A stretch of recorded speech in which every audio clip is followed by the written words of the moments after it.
So one of the pitfalls of living in more rural communities is we don't have a lot of big museums or galleries or things like that that you may just happen upon artwork or go on a field trip like somebody from the city would.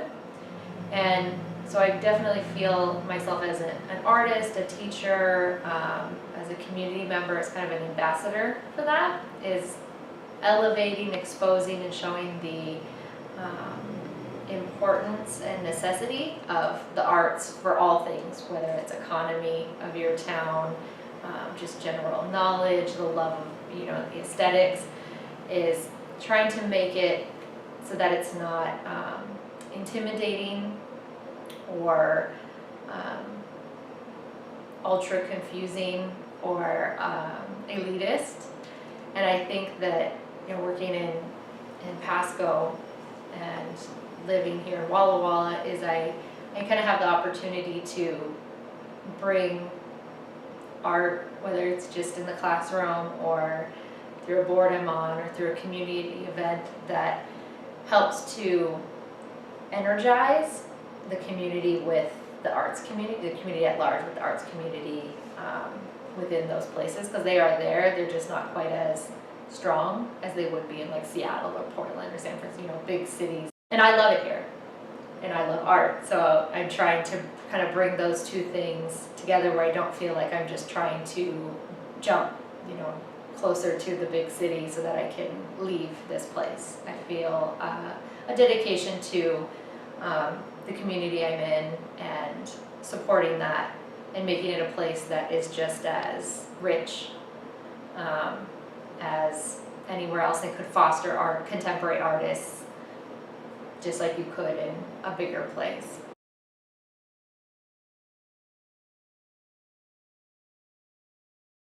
So I have one piece that very much incorporates diaspora in Cuban context, and the title of it is 90 Miles. And it is a collaboration I did with my partner, Juventino Aranda, and it's a performance piece, so it doesn't exactly have specific dimensions, and it's been shown or performed twice. And how the components of it are, the first time we did it was in a hotel room where we had a white bed, megaphone. I was wearing all white, the bed was all white. Juventino had kind of attire that maybe mimicked sort of Fidel Castro sort of a vibe with the hat, and sort of a khaki colored clothing. So with this piece, what we did was we simultaneously read the Communist Manifesto and Peter Pan. We read it at the same time. Juventino was reading into the megaphone, so his was amplified, and I was just reading on the bed. And it was a kind of a critique or a commentary on the idea that after the revolution in 1959, that from 1960 to 1962, there was a Operación Pedro Pan, which was when basically the United States made a deal with Cuban parents to remove them from the country, unattendedly transport them by air predominantly into the United States so that they wouldn't have to live under communism. So it was kind of this critique of, what's better to stay with, your family or be kind of like separated from them and scattered around and not part of your kind of culture anymore. And kind of the challenges of that and what that looks like and feels like. And we did it in this way that the two books, as we read, were kind of challenging each other the whole time, and kind of creating this new noise and this new sound through it. And so periodically throughout the piece, because I was on a bed for one, and the second time when we did it, I was on a platform outside, and it had a white like cloth or sheet on it to kind of mimic that white sort of almost like pure space. Is that Juventino would stop the reading and say stroke, stroke, stroke, and I would actually get on the side of the bed or the platform and actually stroke. And so the bed or this cloth started to transform itself into a raft, which is a very common part of people's story who have immigrated from Cuba. This idea of trying to span that 90-mile stretch from Cuba to Florida. So that's where the title of the piece comes, is that people would, float cars over, whatever they could get to float over the coast. And if you can get a foot on the land, you're a refugee and you can stay in the States.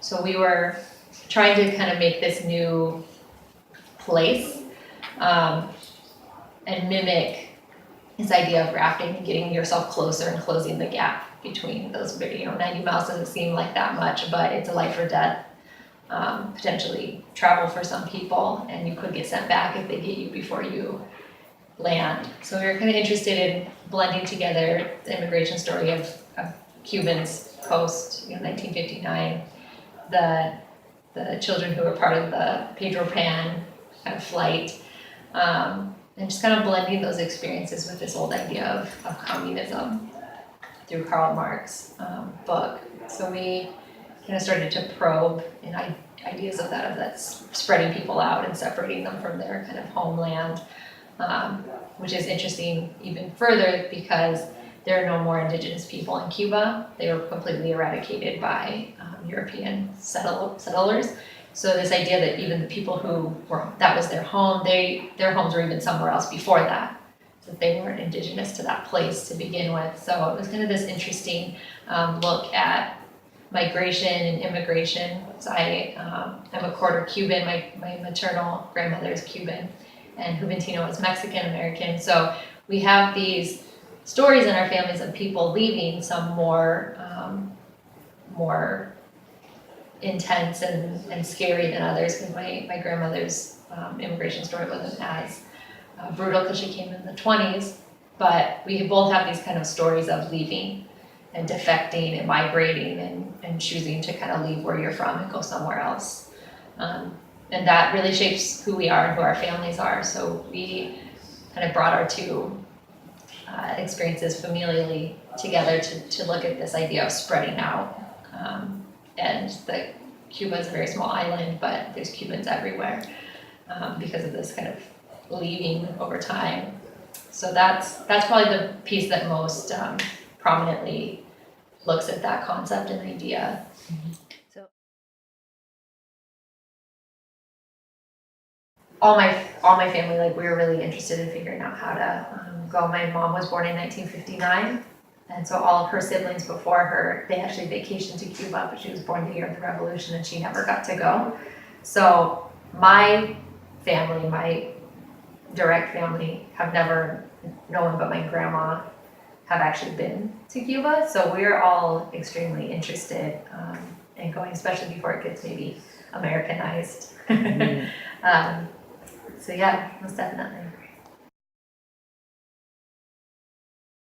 These very abstract ways, which I try to do in my visual work, is I try to make these kind of abstract versions of these really big loaded ideas that feel approachable, but when you start to actually look at it, and most of the time my work will have words in them and read it, that it makes you feel a little uncomfortable at the same time too.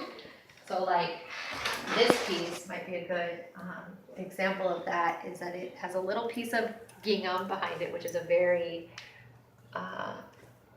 United States 50s red tablecloth piece, and then I stitched the word power into it. And I think the title of this one is Power Picnic, and I believe it was made in 2015. So I'm interested in sort of putting these familiar materials in there and then changing them a little or putting something into them that make you sort of question, what is that power standing for? Is it standing for kind of being homogenous, kind of white population that sort of have dominated the power and the control in the United States for pretty much ever. And then also this idea of maybe male versus female, gender ideas. So with my work, as I try to make it feels approachable and then not at the same time, and I feel like Erykah Badu's work kind of does that. It draws you in, but it can kind of get you to think about an idea a little bit more constructively.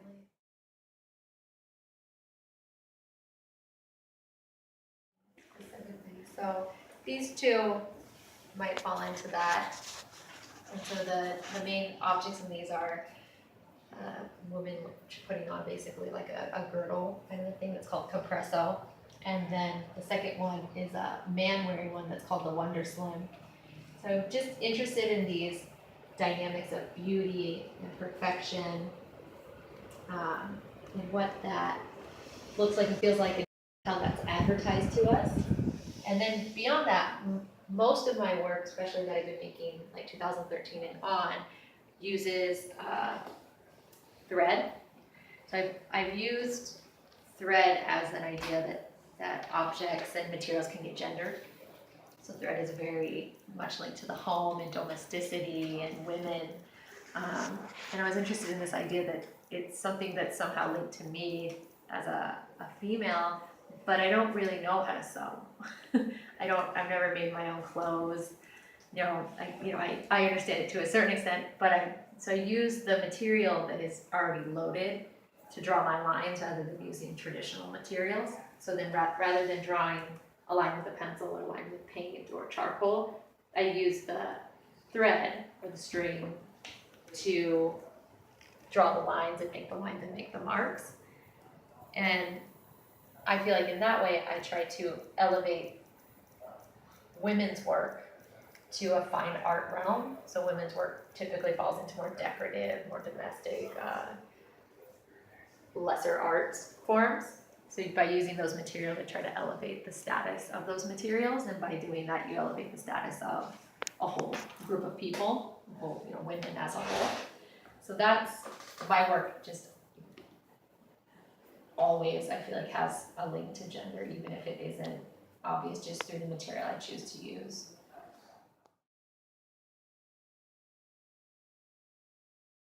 So most of my work is based around the kind of nostalgic 1950s, 1960s United States imagery, whether that be actual imagery in collage or fabrics like gingham, or the idea of sewing. So I use imagery that's predominantly kind of this very nostalgic looking images or ideas. And the two pieces that are the newest that represent that are these two right here that say border on them. The first one is titled Her Form Was Familiar and Regulated. And the second one is titled Her Control Deserted Her. And they're both made completely from embroidery floss, so just thread of 3 different colors. And they are 11 by 14 framed, and they were made this year, 2016. And so the idea behind these are that they are mimicking the cursive templates that we use when we're children in school. And so the whole thing is made completely out of string, with the first one being very kind of controlled and regulated, saying the word border. That's all hand sewn. And then the second one is a little less consistent in the template and the fact that the B of border is starting to get sort of destroyed and distressed and torn apart. So I was interested in the idea that borders and control and order, and that those two the word order is inside of the word border. And this is kind of this very familiar looking subject matter with kind of this loaded critique and content. So it has this kind of, at first glance, sort of a feel of innocence or nostalgic kind of essence to it, but when you read the word, it doesn't exactly make perfect sense as to why those two things are together, so it kind of challenges the notion of what it means to border and order something. So that's probably what most of my work plays on. It plays on very familiar American, United States American imagery, with a little like slant on it where it's not quite right. Something's a little bit off, and it kind of challenges some notions about how we understand memories and identity in all my work that's here. That's pretty much how I incorporate American culture into it, is making it feel familiar and unfamiliar simultaneously is always part of what I'm trying to do.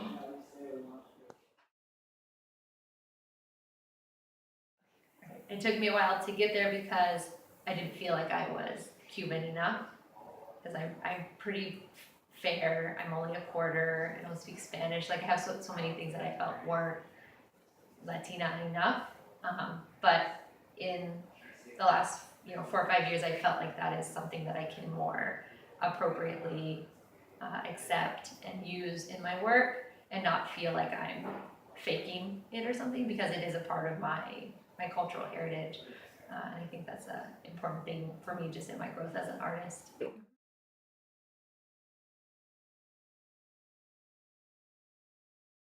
Centers or art communities, what are the advantages, disadvantages, and how can we support artists, and how can we support the community or educate the community, and how can the community help support artists. So just trying to create these bridges between maybe a farmer and a fine artist in the same town that may have never interacted with each other, or like with my teaching, maybe a first generation college student, never taken a class, much less ever been in an art museum, thought about art, done anything around it, is try to show them that not only is it for them, but they are also represented. So in a lot of my classes, especially my general studies classes, is I try to show a broad swath of artists from all over the world, so that, because most of my classes are half Latino, Latina, and half a mix, is the really strong Mexican population in Tri-Cities and Pasco specifically, is they deserve to see themselves in those classes, because they are there. And granted, we have Frida Kahlo and Diego Rivera, but there are lots of other amazing artists. So I try to integrate Central America, South America, Caribbean, in addition to just the standard European catalog. And we show those too, because they're important. And those students also love that work. But I do find that I find it important to try and be representative of the people I'm actually teaching, in addition to what they should know art historically, based on my curriculum and all of that. So most of my work, I deal with memory and time and marginalization, but how that manifests itself may look different depending on maybe where I am, what I'm thinking about, what I have available to me. So usually I make works in series. So I will have a series, and they were all meant to sort of be seen and viewed together conceptually. Not that they couldn't be shown individually, but that's typically how I work. Is I don't often make one piece and then make another piece that's completely different in concept or material. So I try to have a tie between them, because I work fairly small. So one piece maybe doesn't have quite as much power as like 5 or 6 might together in creating a dialogue or narrative within, from one to the next. Well, just because we were talking about Cuba, I think that would be a really interesting, even just to go there and then reflect upon, or if work there would be even more interesting. For a few reasons, but because I grew up in Miami, so temperature-wise, like the region's like very similar, but two completely different places. In how maybe it looks, maybe some of the people might be a little similar, but my grandma being from Cuba, it would be an interesting place to go, just to think about that it probably doesn't look that much different from when she had lived there and visited. Once they moved to Miami, it was pre-revolution, so they went there all the time. They would, I don't know, probably take a cruise or whatever. They would just go on vacation. So it would be interesting to see a place that, like my great grandma, my nana, always said, if a train could go to Cuba, she'd be on it. Is that this kind of place that my grandma did not feel very nostalgic for, that I remember. She did everything she could to try to be American, but her mom really had that nostalgia and longing for that place, and probably would have done anything to return to it if things lined up. So it would be interesting to just see where a place that she lived and came from, but I've never experienced beyond, Hialeah and the communities that I knew in Miami and the people I knew. So I think that would be really interesting, because where my, her husband, where he's from, I've been to those regions. I kind of understand the environment and the place, but that's just like, so close but so foreign, that whole world. But that would definitely be a place on my radar. I would also be interested in going to Scandinavia. My dad's side of his family is Danish. They're from Denmark, and many of them. And I think that would be another interesting place, like completely probably different than Cuba, and just how the environment is. Maybe some ideologies would be similar, but that would be another place I'd be interested in going to. I've been in some places in Europe, but I haven't been to Scandinavian. Sort of uninteresting, maybe objects or ephemera, and seeing maybe a different story in it or similarities in it, is that I feel like we all have sort of this desire to be understood, and some people I feel have less of a desire to try to understand. And when most people don't show their scars and marks. You try to sort of mask that and keep moving on, whether they're physical or mental or emotional.